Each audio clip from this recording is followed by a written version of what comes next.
Pakistan forex exchange association के chairman Malik Bostan का कहना है कि हमें फ्री हैंड देने की ज़रूरत है। हम हुकूमत को अगले 2 साल के लिए माहाना $1 अरब दे सकते हैं। सेनेट की कायमा कमेटी बराए ख़जाना को ब्रीफिंग में मलिक बोस्तान का कहना था कि शैतान की आंत की तरह IMF के मुतालबात बढ़ते ही जा रहे हैं।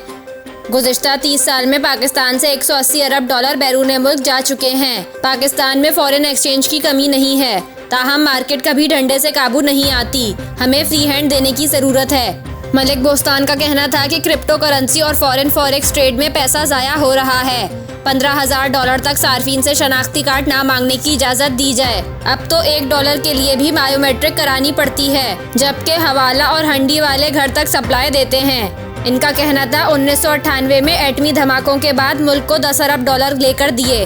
इस वक्त हुकूमत को $40 करोड़ महाना दे रहे हैं। $4 अरब सालाना आवाम को सफ़र और तालीमी अखराजात में देते हैं। मौजूद हुकूमत को $4 अरब फराहम किए हैं। FATF कानून के तहत $15,000 तक फ़रोख्त करने पर शनाख्त की ज़रूरत नहीं है। उन्होंने कहा कि बरतानिया और दुबई ने हवाला बैंकिंग के लिए लाइसेंस जारी किए हैं।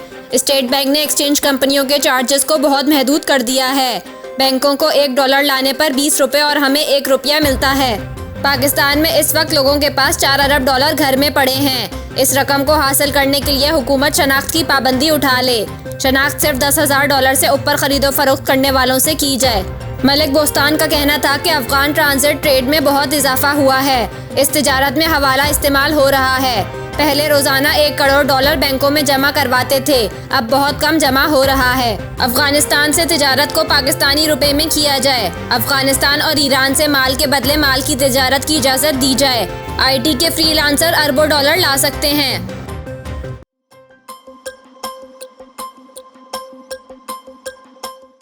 खातून जज को धमकी देने से मुताल्लिक केस में इमरान खान के नाकाबिले ज़मानत वारंट जारी होने के फैसले के खिलाफ अपील दायर कर दी गई। इमरान खान की जानिब से वकला फैसल चौधरी और अली बुखारी ने सेशन कोर्ट में अपील दायर की, जिसमें कहा गया है कि जज मलिक अमान ने आज ही इमरान खान के नाकाबिले ज़मानत वारंट जारी किए हैं। दरख्वास्त में मौक़िफ़ इख्तियार किया गया है कि हुकूमत ने सिक्योरिटी खदशात पर तोशा खाना केस जुडिशल कॉम्प्लेक्स मुंतकिल किया था।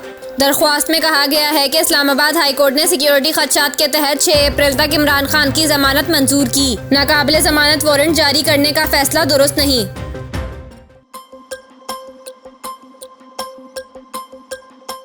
कौमी असम्बली ने supreme Court practice and procedure bill 2023 कसरत राय से मंजूर कर लिया। वज़ीर कानून आज़म नज़ीर तारड़ का कौमी असम्बली इजलास में इजहार ख्याल करते हुए कहना था, supreme Court practice and procedure bill 2023 कायमा कमेटी को सौंपा गया था। कमेटी ने बिल में कुछ तरामीम तजवीज़ की हैं। वज़ीर कानून ने अदालती इस्लाहात के हवाले से कमेटी की रिपोर्ट ऐवान में पेश की, जबकि कमेटी की ये report chairman committee Mahmood Bashir Virk ने पेश की। बाद अज़ां Supreme Court practice and procedure bill 2023 मंजूरी के लिए कौमी असम्बली में पेश कर दिया गया, जिसके बाद बिल पर बहस आगाज़ हुआ। मौलाना अब्दुल अकबर चित्राली ने बिल पर बहस का आगाज़ करते हुए कहा कि कानून साजी ऐवान का हक है। कानून साजी से कोई भी इदारा या अदालत ऐवान को रोक नहीं सकती, लेकिन बिल पेश करने की इतनी जल्दी क्या थी। अब्दुल अकबर चित्राली का कहना था, पाकिस्तान को बहुत से मसाइल दरपेश हैं। सबको देखा जाए, हम अपने इदारों को मुस्तहकम करना चाहते हैं।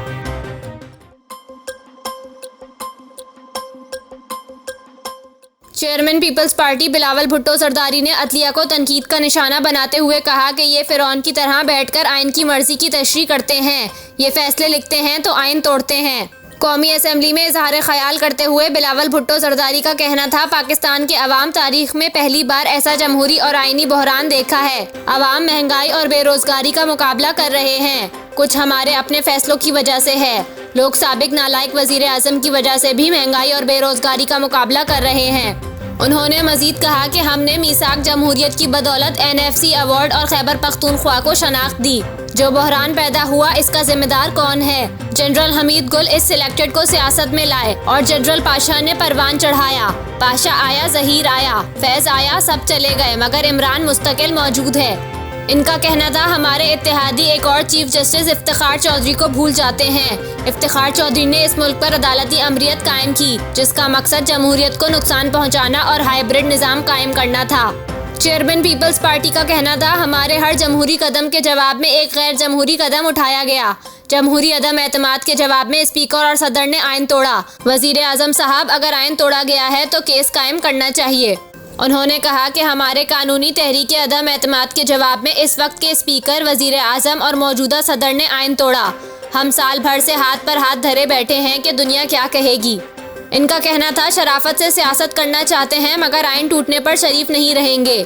साबिक आर्मी चीफ ने तस्लीम किया, एस्टेब्लिशमेंट सियासत में मुदाखलत करती रही है। 70 साल में एक पूरी मुतवाज़ी निज़ाम बन चुका है। एक सियासी क्लास है जिसका मुस्तकबिल सिर्फ आमराना निज़ाम है। किसी आमिर के बेटे का जमहूरियत में कोई सियासी मुस्तकबिल नहीं हो सकता। अगर न्यूट्रल वाकई न्यूट्रल हैं तो फिर ऐसे लोगों का कोई सियासी मुस्तकबिल नहीं होगा। बिलावल भुट्टो सरदारी का कहना था, साबिक चीफ जस्टिस साकिब निसार की क़यादत में सुप्रीम कोर्ट ने आइन तोड़ा। चीफ जस्टिस के पास ये कौन सा इख्तियार है कि डैम फंड जमा करे। ये फिरौन की तरह बैठकर आइन की मर्जी की तशरीह करते हैं। ये खुद को चीफ जस्टिस कहलवाते हैं और फैसले लिखते हैं तो आइन तोड़ते हैं।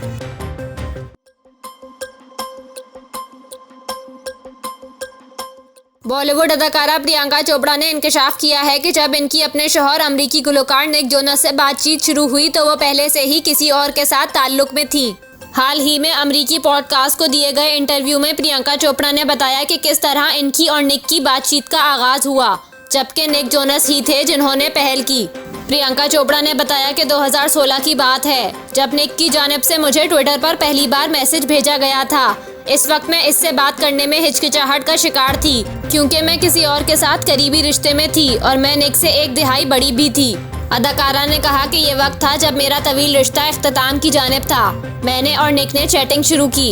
इस वक्त मैं 35 और निक 25 बरस का था। मैं इस वक्त संजीदगी से शादी का सोच रही थी, इसीलिए मैंने निक से बात करना बंद कर दी क्योंकि मुझे लगा इससे किसी को कोई फायदा हासिल नहीं होगा। प्रियंका ने कहा, मैं नहीं जानती थी कि निक अंदर से 75 बरस का आदमी है जिसकी उम्र 25 पर अटक गई है। बादअज़ा हमारी बातचीत शुरू हो गई। पहले मैसेज के हवाले से अदाकारा ने कहा कि निक ने मुझे ट्विटर पर पहला मैसेज भेजा कि हमारे कुछ मुश्तरका दोस्तों का ख्याल है कि हमें मुलाकात करनी चाहिए। मैंने इस मैसेज का जवाब देने में 1 दिन लगाया। प्रियंका के मुताबिक उन्होंने निक से पर्सनल मैसेज करने का कहा क्योंकि सोशल मीडिया टीम ट्विटर के मैसेजेस पढ़ सकती थी। बादअज़ां दोनों की मुलाकात 2017 में ऑस्कर्स अवार्ड्स और फिर मेट गाला में मिले। मई 2018 में दोनों की बाकायदा मुलाकातें शुरू हुई और दिसंबर 2018 में दोनों रिश्ते अज़दवाज में मुंसलिक हो गए।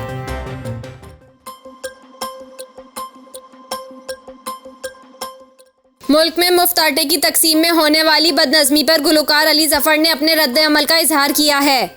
अदाकार और मिमिक्री के लिए मशहूर शफ़ाअत अली ने मुल्क में मुफ्त आटे की तकसीम के दौरान होने वाली भगदड़, बदनज़मी और अमवात पर अपने ख्यालात का इजहार माइक्रो ब्लॉगिंग की वेबसाइट ट्विटर पर किया।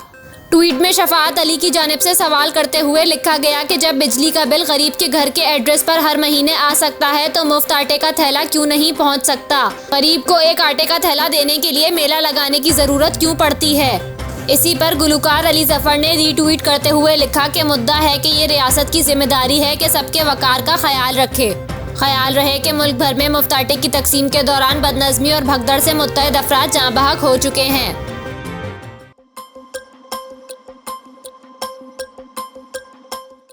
इस्लामाबाद हाई कोर्ट में मुबैना बेटी टिरियान को कागजात नामजदगी में जाहिर ना करने पर नाअहली केस में इमरान खान के वकील ने दलाइल में कहा कि रियासत किसी से ज़बरदस्ती DNA नहीं ले सकती। मुबैना बेटी टिरियान को कागजात नामजदगी में जाहिर ना करने पर इमरान खान नाअहली केस की समाअत चीफ जस्टिस आमिर फारूक की सरबराही में लार्जर बेंच कर रहा है। अपने दलाइल में इमरान खान के वकील सलमान अकरम राजा का कहना था कि जो फाइनेंशियली तौर पर ज़ेरे किफ़ालत हैं इनसे मुताल्लिक बयान हल्फी में जिक्र करने का कहा गया। जस्टिस मोहसिन इख्तियार कियानी ने सवाल किया कि क्या आवाम को पता नहीं होना चाहिए कि इनके नुमाइंदे के फैमिली मेंबर्स कौन कौन हैं। वकील इलेक्शन कमीशन ने कहा कि बयान हल्फी आज भी नामजदगी फॉर्म का हिस्सा होता है। इमरान खान के वकील ने ज़ेरे किफ़ालत होने से मुताल्लिक पानामा पेपर्स केस का हवाला दिया और साथ ही टिरियान से मुताल्लिक केस में इस्लामाबाद हाई कोर्ट के 2 फैसलों का हवाला भी दिया। वकील इमरान खान का कहना था कि कैलिफोर्निया अदालत का फैसला यकतरफा था।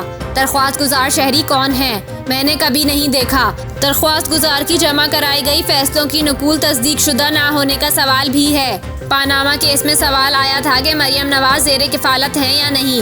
ज़ेरे किफ़ालत पर इस केस में मुफस्सिल बहस हुई। कम उम्र बच्चों को ज़ेरे किफ़ालत की कैटेगरी में जाहिर करना लाजिम था। तिडियान की उम्र कागजात नामजदगी के वक्त 26 साल और अब 31 साल है। इमरान खान के वकील ने DNA से मुताल्लिक सुप्रीम कोर्ट के फैसले का हवाला भी दिया। वकील सफाई का कहना था कि रियासत किसी से ज़बरदस्ती DNA नहीं ले सकती। DNA देने के हवाले से मुतासिरा फरीक की मर्जी ज़रूरी होती है। इस केस में भी DNA इसी वक्त हो सकता है जब वो खुद चाहे। पाकिस्तान में ऐसा कोई कानून नहीं कि आप किसी का ज़बरदस्ती DNA लेने का कहें। इमरान खान इस वक्त पब्लिक ऑफिस होल्डर नहीं, इसलिए पिटीशन काबिल समाअत नहीं। सलमान अकरम राजा का कहना था कि पाकिस्तानी कानून किसी को बाहर से बुलाकर नहीं कह सकता कि DNA सैंपल दो। इस एक नुक्ते पर यह केस डेड एंड पर पहुंच जाता है। DNA सैंपल रेप केस के मुतासिरा से भी ज़बरदस्ती नहीं लिया जा सकता।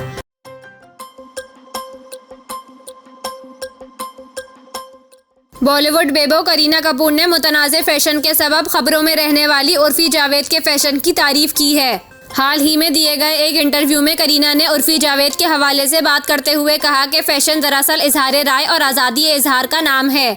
मेरा ख्याल है जिस तरीके और एतमाद से उर्फी फैशन करती हैं इसमें वो अच्छी लगती हैं। उन्होंने कहा कि हकीकत ये है कि वो बिल्कुल वैसा ही करती हैं जैसा वो चाहती हैं और यही फैशन है। आप जो करने में आसानी महसूस करते हैं वो काम करें। मुझे उर्फी का एतमाद पसंद है और मैं भी एक पुरएतमाद लड़की हूँ। मैं एतमाद को पसंद करती हूँ। करीना का कहना था कि जिस एतमाद के साथ उर्फी चलती है मुझे वो भी पसंद है। इंटरव्यू के दौरान मेज़बान ने करीना कपूर से पूछा कि क्या आप उर्फी के जैसे कपड़े पहनने की हिम्मत करेंगी।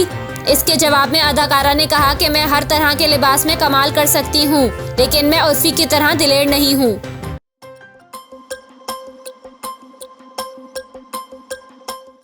मुल्क भर में निजी सिक्योरिटी कंपनियों को पुलिस से मुताल्लिक़ गैर मामूली हिदायत जारी कर दी गई।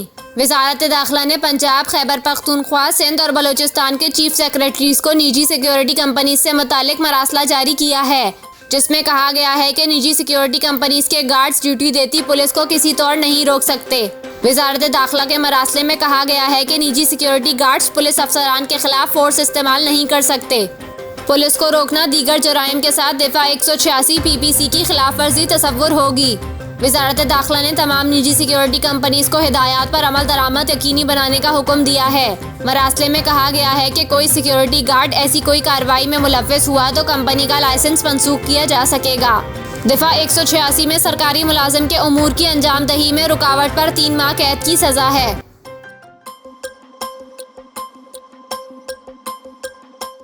आलमी मंडी में खाम तेल की कीमत में उतार चढ़ाव जारी है, जिसके बायस पाकिस्तान में 1 अप्रैल से पेट्रोल और डीजल की कीमतों में भी कमी का इम्कान है।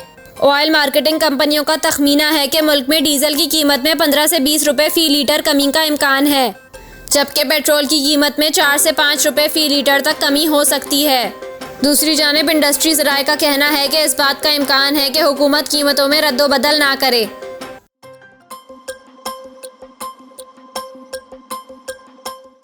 PTI रहनुमा फवाद चौधरी ने सुप्रीम कोर्ट के जज जस्टिस जमाल मुंदोखेल के रिमार्क्स से मुताल्लिक बयान जारी किया है। ट्विटर पर जारी बयान में फवाद चौधरी ने कहा कि जस्टिस मुंदोखेल ने आज यू टर्न लिया और अपने बयान की अजीबोगरीब वजाहत दी। उन्होंने कहा कि इनको चाहिए था कि ये मौक़िफ़ था तो बेंच में बैठने से माजरत कर लेते कि ये बोझ नहीं उठा सकते। फवाद चौधरी का कहना था कि सुप्रीम कोर्ट के जज को इतना कमज़ोर नहीं होना चाहिए। वाज़ेह रहे कि आज सुप्रीम कोर्ट में समाअत शुरू हुई तो जस्टिस जमाल मुंदोखेल ने अपने गुज़िश्ता रोज़ के रिमार्क्स पर वजाहत करते हुए कहा कि कल मेरे रिमार्क्स पर बहुत ज़्यादा कन्फ्यूजन हुई है। मैं अपने रिमार्क्स की वजाहत करना चाहता हूँ।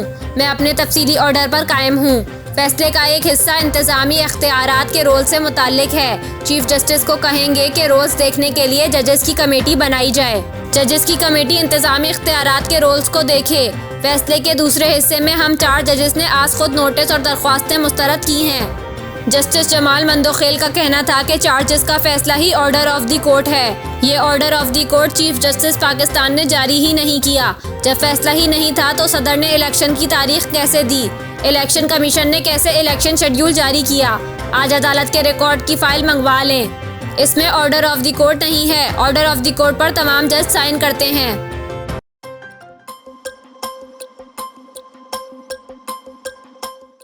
लाहौर हाई कोर्ट ने पाकिस्तान तहरीक इंसाफ PTI के रहनुमा शहबाज गिल को 4 हफ्तों के लिए अमरीका जाने की इजाज़त दे दी। लाहौर हाई कोर्ट में शहबाज गिल के नाम ECL में शामिल करने के खिलाफ दरख्वास्त पर समाअत हुई। चीफ जस्टिस की सरबराही में 3 रुकनी फिल बेंच ने दरख्वास्त पर समाअत की। अदालत ने शहबाज गिल को 4 हफ्तों के लिए अमेरिका जाने की इजाज़त दे दी। अदालत ने शहबाज गिल को 1 मरतबा बैरून मुल्क सफ़र की इजाज़त दी है। अदालत ने शहबाज गिल का नाम ECL में शामिल करने पर वफाकी हुकूमत से जवाब तलब कर लिया।